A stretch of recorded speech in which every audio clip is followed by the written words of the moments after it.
Hey everyone! I got the Zelda hype bug. Again.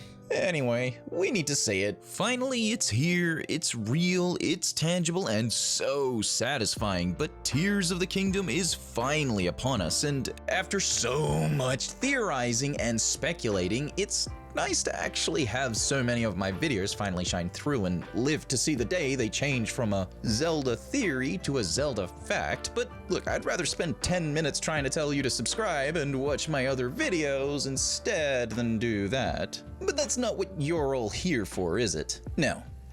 I'm here because Nintendo can't keep its hidden Zelda Tears of the Kingdom lore hidden in their trailers. I'm here because of this. The tears. The tears on the wall. The tears Zelda carries. The tears the champion's descendants carry. Oh, no, wait.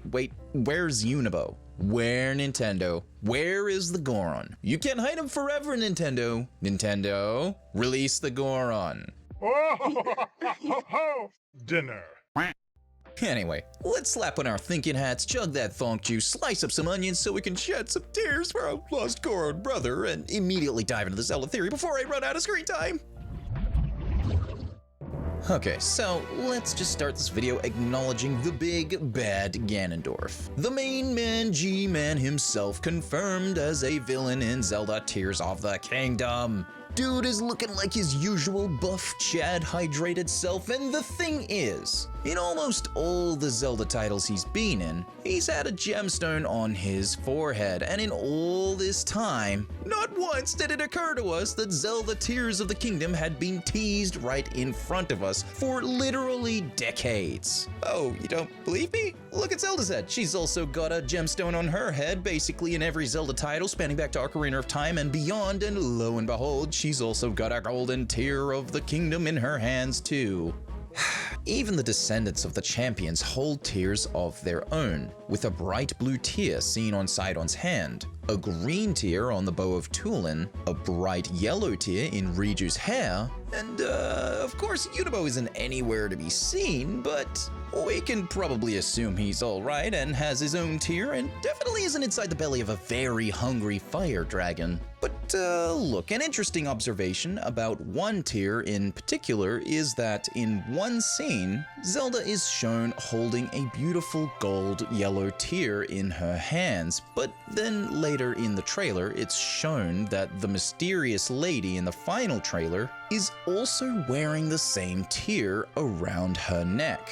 This same mysterious female figure also demonstrates that she carries an extreme level of sacred power. Whether this is Zelda or not, or Zelda transformed and manifested as the true form of Hylia in some kind of really cool transformation with the power of the tears, it's clear that the tears themselves have a continual central point to not only the plot of Tears of the Kingdom, but are a fundamental part of Hyrule's balance. The Triforce has always been considered the heart of the world, holding all the realms in balance. These realms being the Sacred Realm, the Twilight Realm, or Lorule, and the Light Realm, Hyrule. I am excluding the Silent Realm, of course, because this is an inward realm that exists within all creatures of life, and all life contains its own balance between the three virtues, thus logically meaning the Silent Realm will always be a realm influenced by the individual's own balance of wisdom, courage, and power in their heart, or their own inner kingdom if you really want to go there. That said, the balance of the realms in which mortals live their lives within, however, is safeguarded by the Spirit Sages, also known as Spirit Maidens. Sages or maidens that are tied to medallions in some cases, and crystals or tears in others. It's all the way back in Zelda 2 that we read about crystals that are required for Link to complete his quest. Then, in Zelda A Link to the Past, the Shrine Maidens, descendants of the Seven Sages, who carry their power, are imprisoned in giant crystals, and Link must gather crystals of power, Sage Crystals, to free the maidens and gain entry to Ganon's tower later on. We then also see Crystals of Power, the three spiritual stones later in Ocarina of Time. Stones that are the keys to the door of time which guard the Master Sword, but more importantly, the gateway to the Sacred Realm. One might argue that the three spiritual stones contain the essence of the three gods, the same three gods that built the fabric of the universe. Farore, Din, and Nayru, the dog of wisdom, god of wisdom. Anyway, these same three gods that built the kingdom of Hyrule alongside the fourth goddess Hylia, a kingdom they built that has been repeatedly veiled in darkness only to be later illuminated by light in a never-ending cycle of hatred brought on by the curse of demise, the evil avocado. A kingdom whose land's combined essence of the three gods invokes avatars of light, the light spirits. Spirits of which who can be scattered into tears of light, tears or crystals that house and carry the essence of divine beings with immense power. Crystals or tears that are no different than the spirit sage crystals of Zelda 2 and Zelda A Link to the Past, and no different to the crystals or tears we knew many years ago. The three spiritual stones from Ocarina of Time containing the essence of Din, Nayru, and Farore, in each colored spiritual stone attributed to each goddess. If the answer isn't obvious at this point in where I'm going, then I'll just clue you in. The Legend of Zelda, Tears of the Kingdom.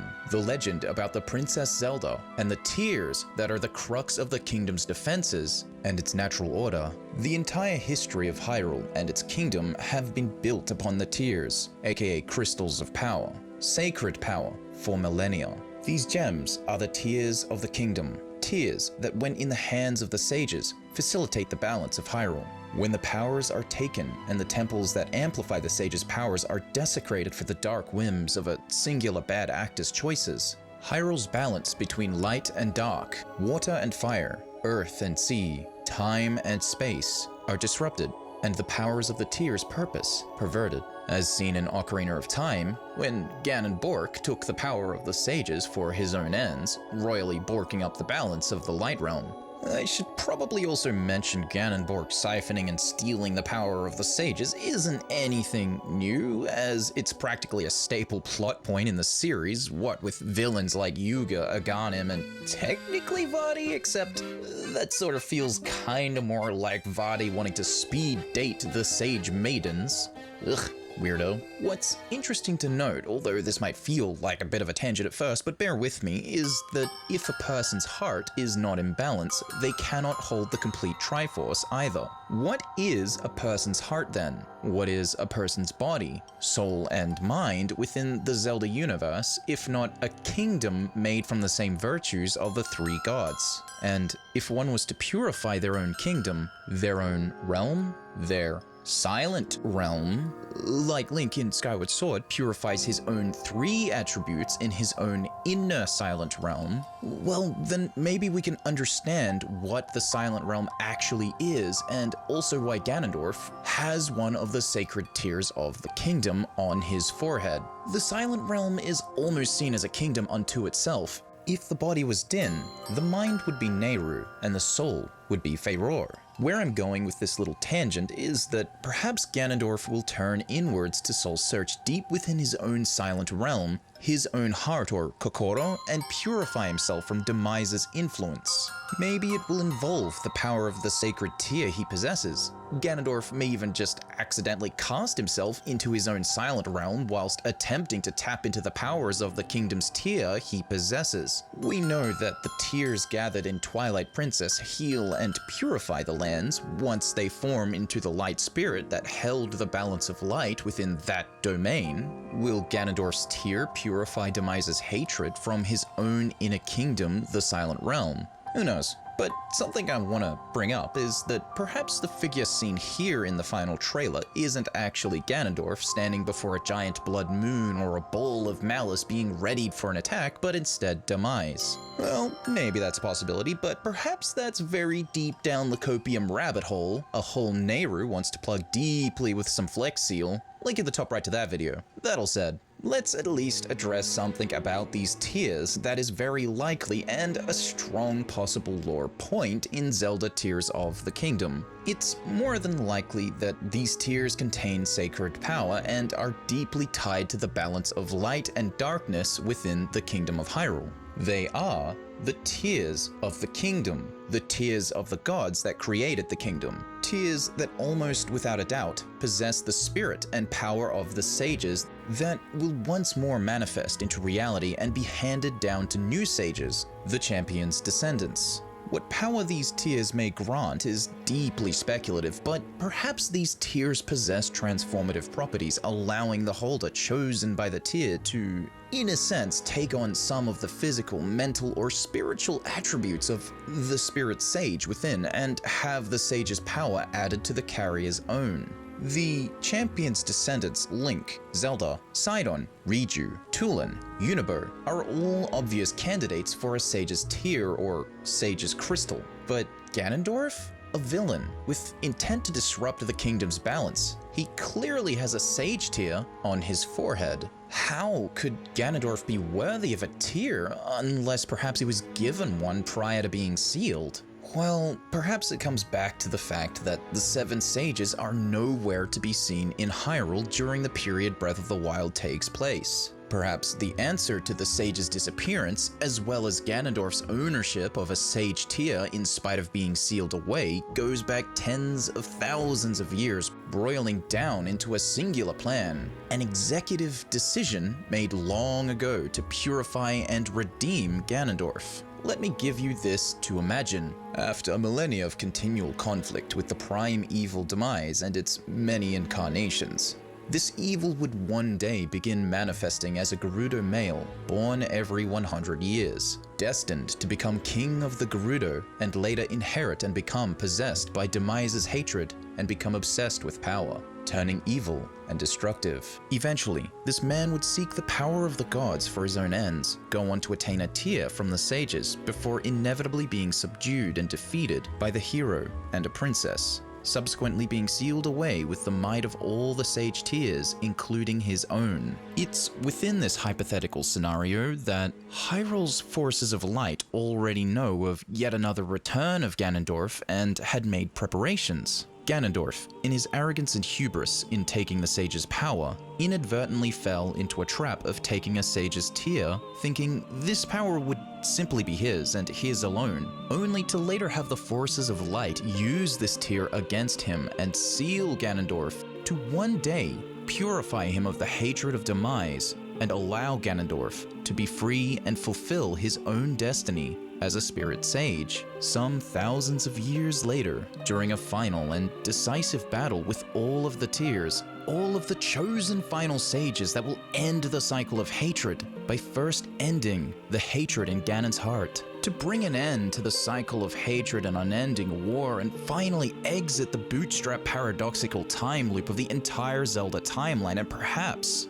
in a climactic final battle, face off a final time with Demise to fight for a different future. A future that is no longer written in stone and no longer predetermined. A future that is free. A future to be written differently. If one only seeks to win, one will never find peace until they seek peace. If the intention of the forces of light was to simply win against the darkness that Demise cursed Hyrule with, then Hyrule would never know peace. But all the same, surrendering to it isn't an option either. Perhaps in bravely reaching out, wisely making friends, and strongly making the choice of forgiving and moving on, maybe, just maybe, that's how it all ends. With the power of friendship. Maybe. Who knows? We've theorized various directions this could go. I leave this discussion, this Zelda theory, for you thinkers to discuss below. Thinkers, if you enjoyed this video, let me know your thoughts in the comments below and hit that like button and subscribe. If you want to support the channel's content monetarily, you can join as a member on Patreon or join on YouTube. Both will get your name in the credits and behind the scenes access. Now before I head out, be sure to share some of that love and support around at my partner's Instagram at ElfSpringArt. Additionally, Elfie is now open for commissions publicly, so if you want something created, again, head down to their Instagram page. Give them a follow. Love ya, Elfie! Thinkers, have a big-brained, thonky day, and be sure to think safe out there. Bye-bye!